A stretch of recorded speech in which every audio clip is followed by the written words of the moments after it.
Ayyaanaaf kaayoon tokko ta'isa. Ayyaanaaf kaayoon hafuuraaf kaayoon tokko ta'isa.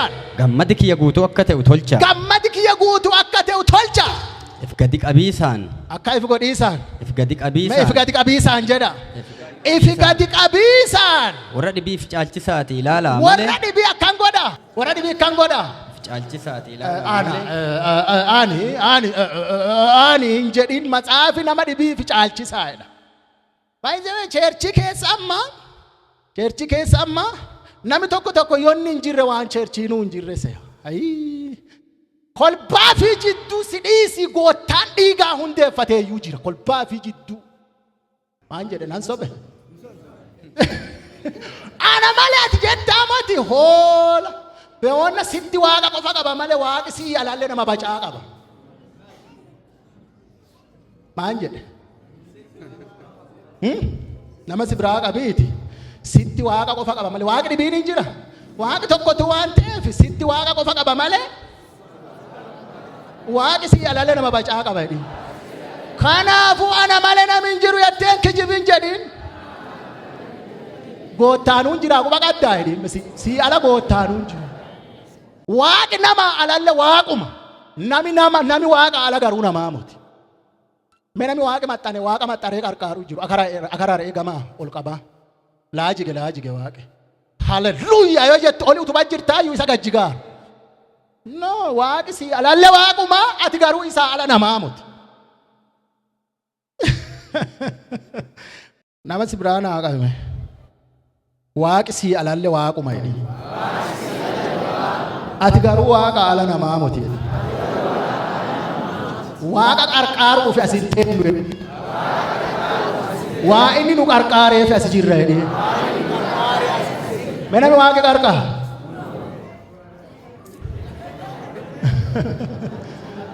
Mee ambooji amaa keeti jedhaa Yesuusi.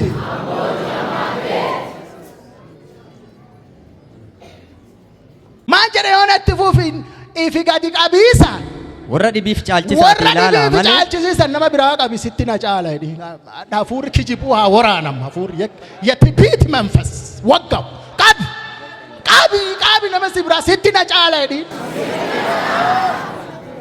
Kijiboolee waaqan mormaadha. Letuutaan gin tsaggaan isa xaalleedha. Kijibuun jalbulti jinnanaatiidha kitaabi fakkeenna. Bunnaqa jala buleera jechuun eega kijibuu jalqabee jigiisaaf. Kijibuu seexana samaa iigaatte ittiin gami. Mee harka keessa ol kaasa abbaa waaqayyoo kijibee hiraadhe na araarame.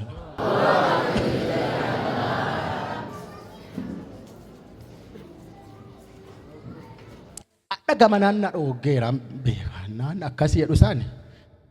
Warraanni kabeelaa irraa muraa jiru jira. Dubbisme yoona nama dhibii fi caalchisiisaan. Isin muluun na caaltan dhiiroo abboo dhiiroo adaraa waaqaa isin muluun na caaltan. Matsaafi akkas jedha. Mee ana malee namni hin jiru namni jedhu. Aneen kun duruu hamaa. Achillee akkasi maalii beekamaa. Dubbi jedhiis eega bacatee duruu rakko. Qaxxitumatti caasi waaqi goottaa isii ati na caalta obboleessa keessi jaala bakka qalalli godhii jiraadhu macin qabta ma bokotta. Hin dhoota waan ta'eef hin bokokin. Eeshi itti fuf.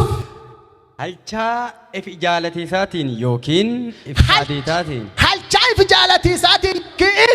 If saadiisaatiin. Waan tokkollee hin godhina. Ayzeway ani mederekii Kiristoos irraan lallabamu irratti waan kiyya dubbatiis anaaf salphina guddaa. Namni mederekii irra dhaabbattee gizee bacaa waan kee dubbattu ansi himu kolbaan be waan kee dhagee dhunne. Mee waan namaa dhagee dhuttan harka baasa. Adda seenaa ebeluu dhagee bakka cheerchi tanumaa dhaqa itti adeeme namni dhuttan. Bakka namni si caqasa dhufe hin jiru waan ta'eef waan kee dubbatin namni waan Yesuusii caqasa dhufe. Ameen. Inni kolbaan tun dhagaatti. Nami waaqa caqasa nunne waan waaqaa caqasa dhufee waan waaqaattiin. Mena maadha seenuma Dr. Sallii caqasa abboo du'aa kanarraa jettanii nama dhuttan. Bakka waa ati dhaqaqasuuf hin dhufi ammas himare. Ati waan kee caqasuu nunnee moti ammas hima. Mana waa waaqaa caqasuu dhuttan. Bakka waa waaqaa san siima. Waa abbicha ati caqasuu dhutte waa isaa siima. Mana mi gammadan jiru haka keessan naa waaqa galateessa. Diku malli irraan bayinaa mederekii Kiristoos irra waan keessan ala keessa fadhage anu bakka qoratee namni yoo fedhe. Nami baay'ee. Baay'ee nami wal bira laalaa bira laalaa. Nami afeera.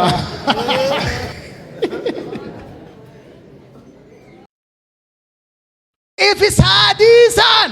Gotta Yesuus mederekii terra akka ifinsaanni na qarqara. Akkas jedhame namni duuchar keessa ol kaasaa. Gotta Yesuus mederekii ati irra saadan turratti. Akka ifinsaanni na qarqara ayyaana kennaa baceesi jedha.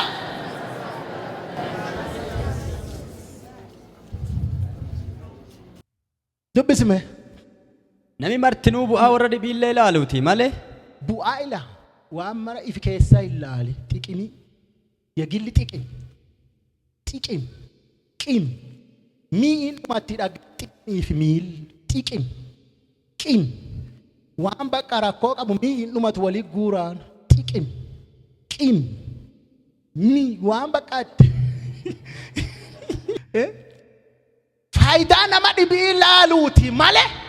Bu'aa ifi callaa ilaalin. Bu'aa ifi callaa ilaalin. Ifirratti madaalin. Kolbaan bal'oon fayyadamtee ati miidhamtellee waan dansa.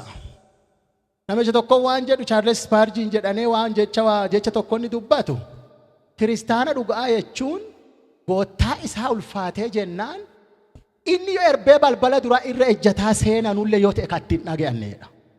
Akkan seetu. Goottaa isaa ulfaatee jennaan beektanis waan balbala dura miila akkanatti godhataa seenan ta'a. Goottaa isaa kabajame jetteenaan kiristaana dhugaa jechuun inni yoo erbee balbala dura awwaaratti argafataa seenanullee yoo ta'e kan ittiin dhaga'anneedha. Meeti nama akkasanii nama adoo akkas ta'e an bakka salphadhulle goottaan kee ulfaannaan nageetti namni jedhume argeessa akkana tachoo isaati ulfaadhuedhaan. Akkasii jedha. Eeshi. Yaada Kiristoos qabaate sinille qabaadha. Yaada kam? Yaada Kiristoos qabaate. Yaada Kiristoos qabaate kamaan gaba dhaggine kaan kamiila namaa dhiqu kadi ka'ii injen kamaanii injen kanamarra shirantan guyyaa tokko Yesuus eega gizee hooggansaan lafarra ture irratti ebeluuf akkaan goonee galabbanna. Nama kan akkaan goonee rukunna hidhee kora qabee beeka. Ebelu Yihuuduma san irrattuu kora hin qabne. Yihuudaa irrattuu kora hin qabne. Nami kun nuggamu jira yoo laaltanii ta'anaayyuu shira garaa waa inni nuuyyuu hafuuraan keessa dhaggeera nama kan akkaan goonee rukunna guyyaa tokko hin jenne. Xaxaxoota itti dhiisi gatii waaqa kennaafi cadhisi sagati cadhisi waaqonfadhu cadhisi kadhadhu maan gootee as ilaaltatis namni fi Istifaanos jedhanu dhakaa asii goraa jiruu Yesuus midda abbaatti dhaggaadha. Dhakaa betti goraa jira bara ulfinna waaqaa isa ta'e Yesuus midda abbaatti dhaggaadha. Baraqi yoo godhaati garagaltee baraqi godhuu hin ta'in Yesuus midda abbaatti dhagge. Eeshi yaada Kiristoos qabaate qabaadhaa isinille. Inni namara daba waaqummaa doo qabu. Inni yaadi isaa summaan inni adaba waaqummaa doo qabu. Inni namara adaba waaqummaa doo qabu. Ulfinni waaqummaa ka waaqa waliin wal qixxeessu. Ulfinna waaqummaa ka waaqa waliin wal qixxeessu. Lakkisiis akka malleetti lakkoo. Lakkisiis akka malleetti yaanne akkasitti hin qaban. Amma ulfinna fi lakkisee. Ulfinna fi lakkisee. Akka garbaa ta'ee muddate. Akka garbaa ta'ee muddate. Akka namaa ta'ee dhalate. Akka namaa ta'ee dhalate. Nama fakkaatee muddate. Nama fakkaatee muddate. If gadi qabee. Ifi gadi qabee. Haga du'utitti. Haga du'utitti. Haga fannifamee du'utilletti. Ka ajajamu. Ka ajajame ta'e. Tanaaf waaq guddisee olaansee. Ka gadi fi qabe waan waaqi godhu laalem. Tanaaf waaqi. Guddisee olaansee. Guddisee olaansee. Maqaa mara caalullee. Maqaa hunda caalu kenneef. Tanaaf. Warra ol gubbaa jiru. Warra ol gubbaa jiru. Warra lafarra jiru. Warra lafaan jala jiru martinuu. Ulfinna maqaa Yesuusiitiif hin jilbeeffatan. Arrabi martinuu. Ulfinna waaqa abbaatii fi Yesuus Kiristoos goottaa akka ta'e dhugaa baaseen dubbata. Ila inni haga gadi ajajame waaqa ammoo oluma aansee maqaa hunda caalu kennee lafaa sama irratti kabiyyee jalaalle duuchi akka sagaduuf godhe. Warruma gadiif qabu waaqa ulfeessuudhaan. Warruma gadi dhudhule, warruma shiran qanne, warruma Yesuus qofaa sagadu, warruma oduun qanne. Warruma kana waaqi gatii isaanii deebisuudhaan. Kanaaf yaada Kiristoos qabaadha. Yaadi summaanii tokko if gadi qabiisa. Lammaffaa kitaabi qulqulluuni iksiin bacaa jira gula dhaqaan jiru. Kitaabi qulqulluuni jireenya kakuu haaraa duuchi geesse Kiristoos irra hidha. Jireenya kakuu haaraa duuchi geesse Kiristoos irra hidha. Waan duuchi Kiristoos keessa galchitee laaltee fayyadamta. Waan duuchi. Lammaffaa jaalala sarraa baranna. Nami fuudhaaf intala duutee awwaalante hirreensa dhaqee gaafatu hin jiru. Jaalalli achii qabe. Awiltii dhaqee mee akka malees jaalladhaa namni hidhee bira ta'e hin jiraa fuudhiisaaf. Yelle.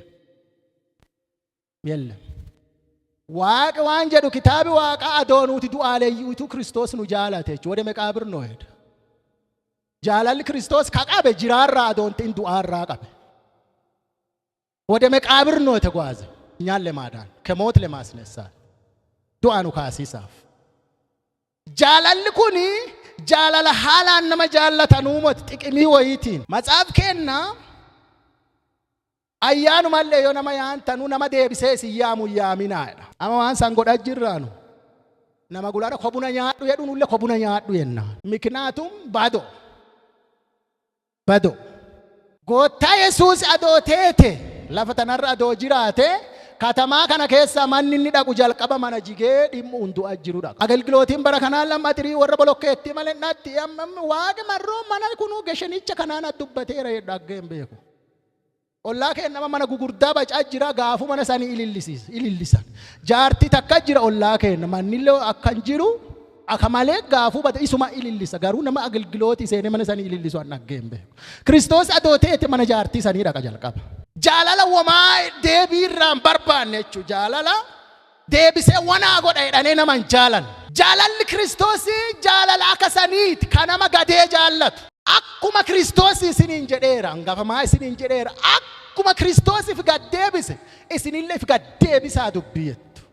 Lammaffaa akkuma Kiristoos nu jaallate nulle wal jaalachuu qabna jechuudha. Wangeelaanis boqonnaa 15:12 irratti akkuma isin jaalladhe isinillee wal jaalladha. Akkuma san akkuma Kiristoosiiti. Akka ollaa keessatti qimii garaagaraatiin faayidaa adda addaatiin wal jaalannu moti. Ebel deebisee naa godha. Bilbilaayyuu amma kanama gariin bilbilaatiin kaanyan jirtu amma.